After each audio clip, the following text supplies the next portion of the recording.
Students, welcome back to the lectures on the subject Law and Social Transformation. We are going to deal with today language and the law. So let's start.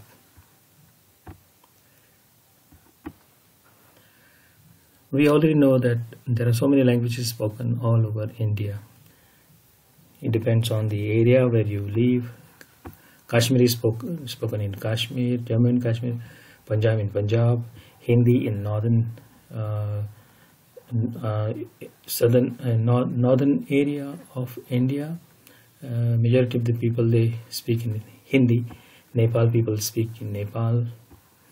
Then Seven Sisters, they have got their own languages and dialects. Assamese, Manipuri, Mizo, Khasi, Bangladesh and West Bengal, they speak in Bengali. Orissa, in Orissa we find Odia. In Maharashtra, Marathi language is spoken. In Gujarat, Gujarati is spoken. In Goa, Konkani. Then in Telugu is spoken. In Andhra Pradesh, Karnataka, Kannada is spoken. In Tamil Nadu, Tamil is spoken. And in Kerala, Malayalam is the language. Language with official status in India. There is no national language in India, but Part 17 of the Constitution of India designates Hindi as the official language. And English is added for carrying out daily official work. As far as Article 343 is concerned, which says official language of the Union, the official language of the Union shall be Hindi in Devanagari script. The form of numerals to be used for the official purposes of the Union shall be the international form of Indian numerals. English is used in official purposes such as parliamentary proceedings, judiciary, communications between the center and the state governments. States within India have the liberty and power to specify their own official language through legislation. So they can have their own official languages. The 8th schedule of the Constitution specifies 22 languages. Originally, there were only 14. The list of all 22 languages specified in the Constitution is as follows. Spoken in states. Left hand side we have language, and the right hand side we have that particular language spoken in which states. So the first one is Assamese. Since it begins with A, all these languages are in alphabetical order. So Assamese is spoken in Assam, Arunachal Pradesh. Benga is spoken in West Bengal, Assam and Tripura, Andaman Islands and Bangladesh. Gujarati is spoken in Gujarat, Daman and Diu. Hindi is spoken almost every part of the country, including north central India.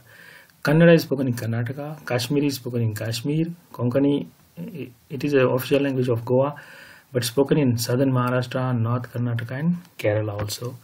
Then we have Malayalam, spoken in southern Kerala, Lakshadweep, Karnataka and Tamil Nadu. Manipuri is spoken in Manipur, Assam, Mizoram, Tripura, Bangladesh and Myanmar. Marathi is spoken in addition to Maharashtra. It is also spoken in Goa, Karnataka, Gujarat, Daman and Diu and Dadar and Nagar Haveli. Nepal is spoken as it is a national language of Nepal. It is spoken in Sikkim also, West Bengal, northeastern states, Bhutan, Tibet and Myanmar. Odia is spoken in Odisha. It is the official language. Punjabi, it is a principal language of Punjab, but spoken in Himachal Pradesh, Haryana, Delhi, Rajasthan, Pakistan, USA, Canada and Australia also. Sanskrit, at present, this language is not spoken in almost any part of India, but it is still spoken in Mathur village of Karnataka state. Sindhi is the language mainly spoken in Gujarat and Sindh province of Pakistan. Tamil is an official language of Tamil Nadu and Pondicherry. It is spoken in Sri Lanka, Singapore, Malaysia, Mauritius, Vietnam also. Urdu, it is an additional official language of Jammu and Kashmir, Telangana, Delhi, Bihar, Uttar Pradesh. There are 4.81 crore Urdu speakers in India, 1.07 crores in Pakistan, 6.5 lakhs in Bangladesh and 4 lakhs in Britain. Telugu, Telugu, it is a principal language of Andhra Pradesh and Telangana states. Apart from these states, it is also spoken in states like Tamil Nadu, Karnataka, Odisha, Pondicherry and Chhattisgarh also. Bodo or Boro is a Tibetan Burmese language spoken by Bodo people living in northeast Nepal and Bangladesh. Dongri is spoken, it's a language spoken in the state of Jammu and Kashmir, Himachal Pradesh, Punjab. Dongri is the dialogue of Punjabi. Maithili language is spoken in northern region of Bihar and valley of Nepal. Santali, it is spoken in Assam, Jharkhand, Odisha, Chhattisgarh, Bihar, Tripura and Bengal. It is spoken in Bangladesh, Nepal and Bhutan also. The Sindhi language was added in the 8th schedule by the 21st Amendment Act of 1967. Konkani, Manipuri and Nepali were added by the 71st Amendment Act of 1992. And Bodo, Dongri, Maithili and Santali were added by the 92nd Amendment Act of 2003. In all the 22 official languages, the Hindi language is spoken by most of the Indians. The official language of British India were, as far as history is concerned, English, Urdu and Hindi, with English being used for all purposes at the central level. The Indian Constitution adopted in 1952 envisaged that English would be phased out in favor of Hindi over a 15-year period, but gave Parliament the power to, by law, provide for the continued use of English even thereafter. Plans to make Hindi the sole official language of the Republic were met with resistance in many parts of the country. English and Hindi continue to be used today.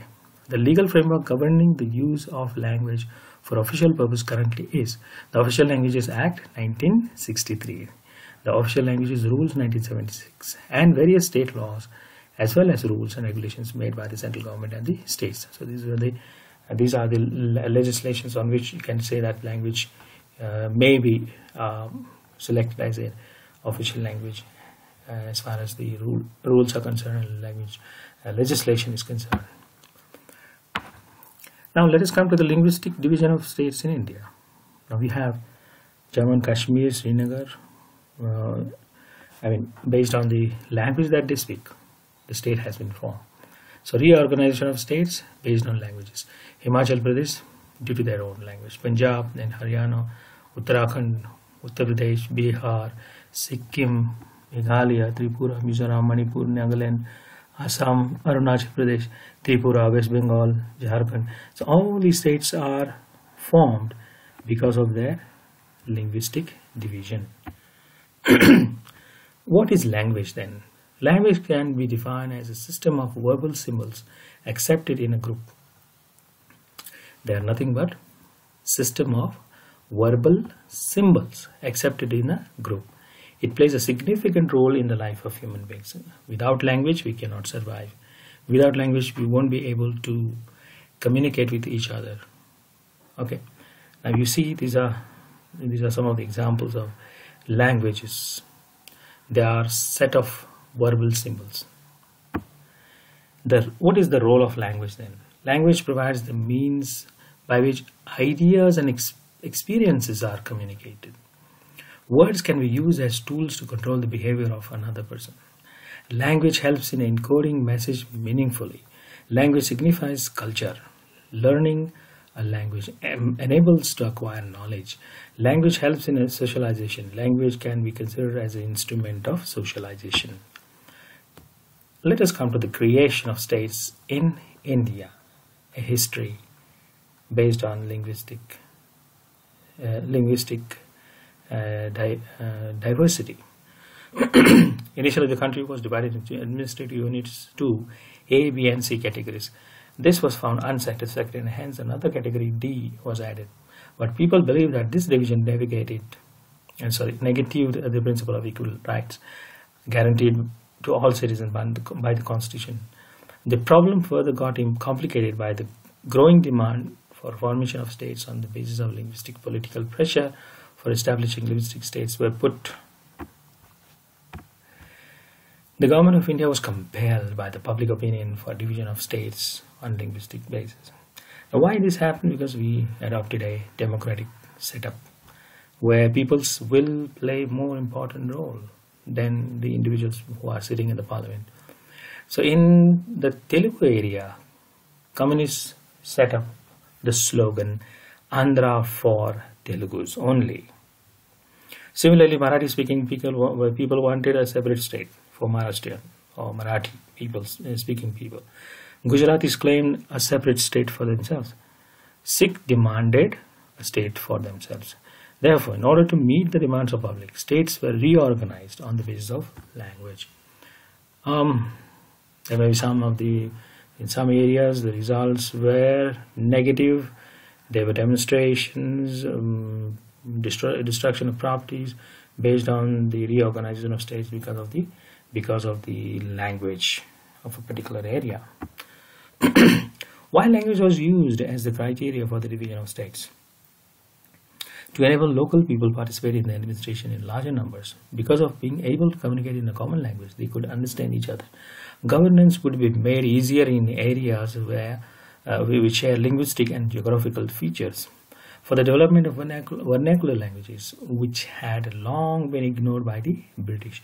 So these were some of the reasons why states were formed based on the linguistic criteria.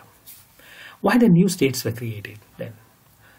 The cultural or social affiliations. For instance, the state of Nagaland in the northeast was created taking tribal affiliations into account. So based on the social affiliation, new states are getting created. Another reason is due to economic development. For instance, Chhattisgarh felt that the region could grow economically only through separate statehood because the region's development needs were not being met by the state government. So there was a problem in administrating in these areas. So they were divided. With the growth of diverse communities, the existing federal structure is probably not sufficient to meet the aspirations of the rising numbers. Parties tend to associate themselves with identity politics to get attention on the national stage and for gaining a vote bank. So political parties, they played an important role in pushing the people to the front and demand for separate states to gain their vote bank. Hence, there is an increasing demand for formation of new states based on social and cultural identities. Now, these are some of the examples where you can say that elite and some of the educated people, they demanded separate states based on the language. So here we have a demand for Telangana state.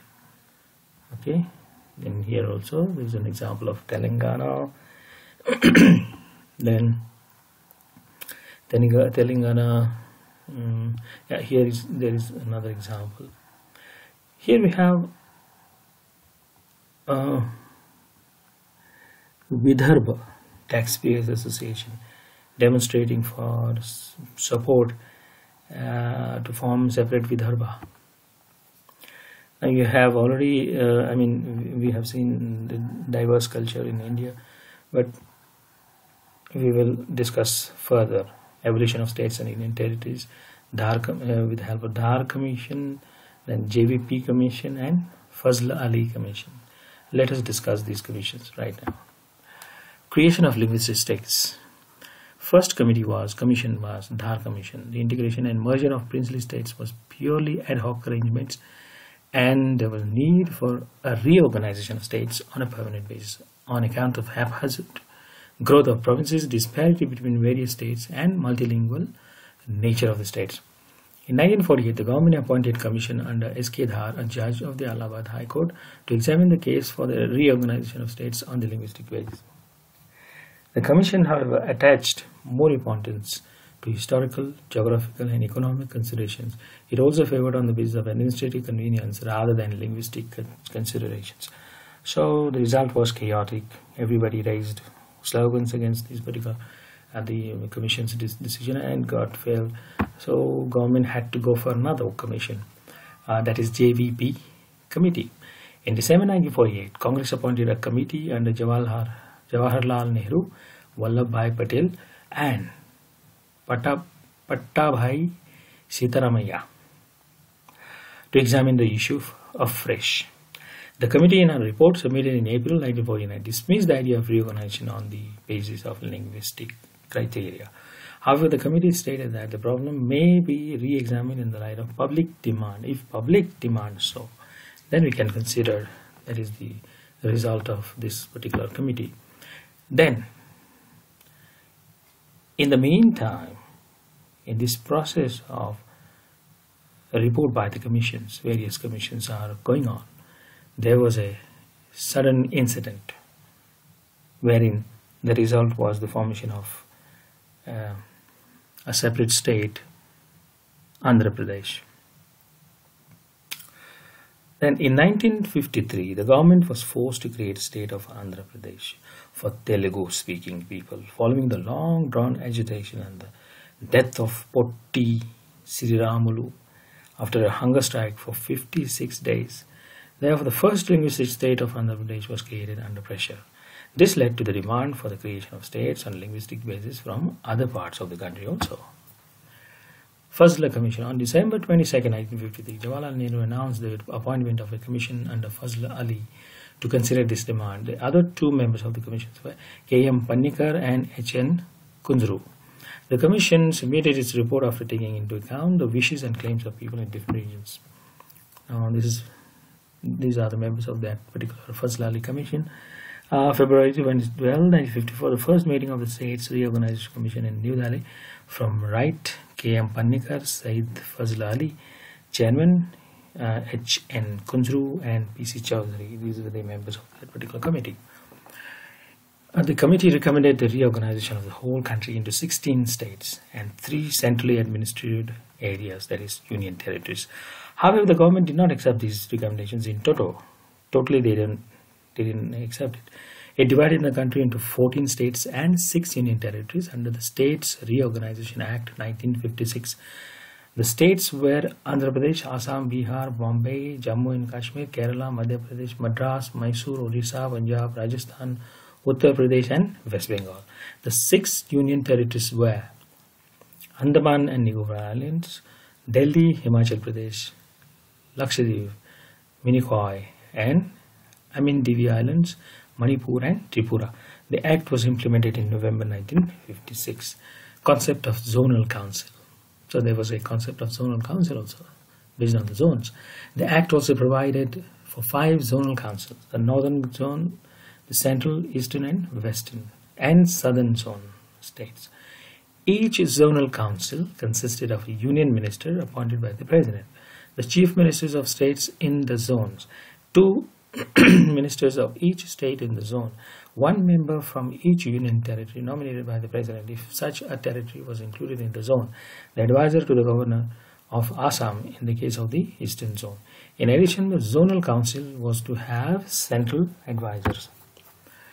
Now, diversion of the state of Bombay. How Bombay got separated from Gujarat. In 1960, as a result of agitation and violence, the states of Maharashtra and Gujarat were created by bifurcating the state of Bombay. With this, the strength of the Indian states rose to from 14 to 15.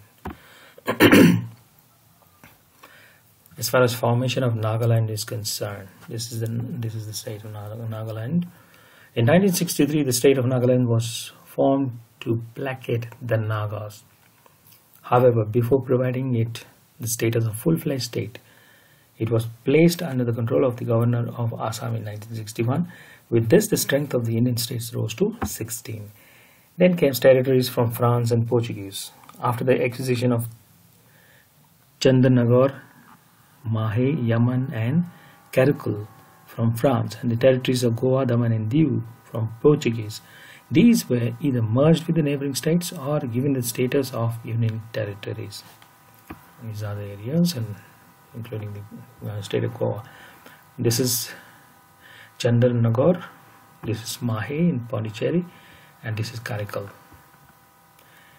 So you can see there were 3 union territories created at that time. The first one is the Goa, Daman and Diu. Goa is here, Daman is somewhere here, and Diu is Daman and Diu. Then came the Shah Commission. In 1966, the Parliament passed the Punjab Reorganization Act after an agitation from the formation of Punjabi Sabha. This step was taken on the recommendation of the Shah Commission appointed in April 1966. As a result of this act, the Punjabi-speaking areas were constituted into the state of Haryana and hilly areas were merged with the adjoining Union Territory of Himachal Pradesh. Chandigarh was made a Union Territory and was to serve as a common capital of Punjab and Haryana. The two states will also have a common high court, common university, and joint arrangement for the management of the major components of the existing irrigation and power system. With the division of Punjab, the strength of states rose to 17. So here are the two states formed. State of Punjab, then state of Haryana. And even Himachal Pradesh got separated. Further formation of the state. In 1969, the state of Meghalaya was created out of the state of Assam. Initially, the state was given autonomous status within Assam, but subsequently it was made a full-fledged state.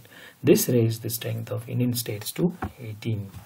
Then came in 1971, with the elevation of the Union Territory of Himachal Pradesh to the status of a state, the strength of Indian states rose to 19 and then to 21 with the conversion of the Union Territories of Tripura and Manipur into states. So these are the two states. Then Sikkim. In 1975, Sikkim was admitted as a state of Indian Union. Initially, Sikkim was given the status of an associate state but was subsequently made a full-fledged state in 1975. In 1986, it was decided to give Mizoram, a union territory of India, the status of a full-fledged state. However, it actually acquired the status of state in February 1987 and became the 23rd state of the Indian Union. Then in 1987, Arunachal Pradesh, another union territory of India, was also given the status of a state and became the 24th state of Indian Union. Then came Goa. In May 1987, the state of Goa was created by separating the territory of Goa from the Union Territory of Goa, Daman and Diu, while Daman and Diu continued to be the Union Territory. Goa became the 25th state of the Indian Union. 3 new states were also formed after that. Chhattisgarh, Jharkhand and Uttaranchal were created in November 2000. This is Chhattisgarh, this is Jharkhand and Uttaranchal. What is the present status of the list of states and union territories? At present, the Indian Union consists of 28 states and 7 union territory states. States are Andhra Pradesh, Arunachal Pradesh, so and so, all total together 28 states. Then union territories, Delhi became national territory of Delhi in 1992 under 69th Amendment. As a result of this change, the existing Metropolitan Council with 56 was replaced by 70 members Legislative Assembly. What are the consequences of linguistic division of the states? Linguism in India gained momentum during freedom struggle. During the freedom struggle, it was done purposely to unite people against British. The freedom fighters felt that the British system of division of the country was not appropriate. The idea of division of India on the basis of languages was considered as a better strategy. But the reorganization of states on linguistic basis has created serious problems. The problem of linguistic division of the states can be analyzed as follows. Number 1, these are the consequences. Regionalism. Linguism has promoted local identity. It has created distinctiveness among people. The regional differences have come in way of national integration. Extreme sense of regionalism has resulted in parochialism, narrow-mindedness, and ethnocentrism, that is racist. Exploitation of people by politicians. Language has invoked psychological and emotional feelings among people. Politicians are promoting the spread of only particular languages through monetary inducements. They exploit the sentiments of people at the time of elections. These are just illustrations. I have not mentioned anybody's name. And I don't have any intention to name anyone. Erosion. The second consequence is erosion of national feeling. Linguistic loyalties has come in the way of national integration. People are much concerned about the regional gains than the interests of the nation. Therefore, interstate boundary disputes, river disputes have become common. For example, difference of opinion among people speaking Kannada and Marathi in Belgaum. You can see the consequences. People are trying to destroy public property, okay, because of this kind of chaos. Next consequence is emergence of regional political parties. Linguism has resulted in the formation of regional political parties. These regional parties are playing a crucial role in the formation of the government at the center and also at some states. This has caused the problem of political instability in the country. It has even increased the cost of election. Demand for separate states. This is another consequence of division. The move to divide. Extreme sense of linguism has caused linguistic conflicts. Such conflicts are quite often supported by politicians. Example, demand for a separate state by people of North Karnataka region, Bodoland, Maharashtra, Vidarbha, etc. This is Uttar Kannada state demanding separate state. Now, there's another problem. There's a threat to sovereignty. Linguism is posing a severe threat to the integrity of the country. On the basis of language, people have become more self-centered without thinking of the progress of the country. In some states, the regional language is being used even for administrative purposes, which causes a major problem to the people who do not belong to that particular state. Then came the last commission, that is Sarkari Commission. Recommendations. In 1983, Sarkari Commission was constituted to look into the language problem in India and suggest measures. The commission was headed by R.S. Sarkari. The commission made the following recommendations. 3-language formula. It included the implementation of regional language, Hindi and English at the school level education. English was to be retained as the official language. Reorganization of states into administrative units, ban on political parties and other organizations trying to promote linguism. So we come to the conclusion by saying that if creating linguistic states was wise, how demand for smaller states like Telangana, Vidarbha are cropping up. This only proves that language alone may not be the deciding factor to match today's complexity. Moreover, these demands were initially based on economic backwardness as against the rest of the states. Cultural imposition is not the principal grievance. Granting genuine demands of separate states will not be detrimental to India. They will improve the representation of the region at national level, dissipate their resentment, and reinforce their commitment to the Indian Union. So, thank you. I thank you by mentioning few words here. We are only as strong as we are united, as weak as we are divided. Thank you so much for your patient hearing. So all the best for the next lecture. See you in the next lecture. Bye bye.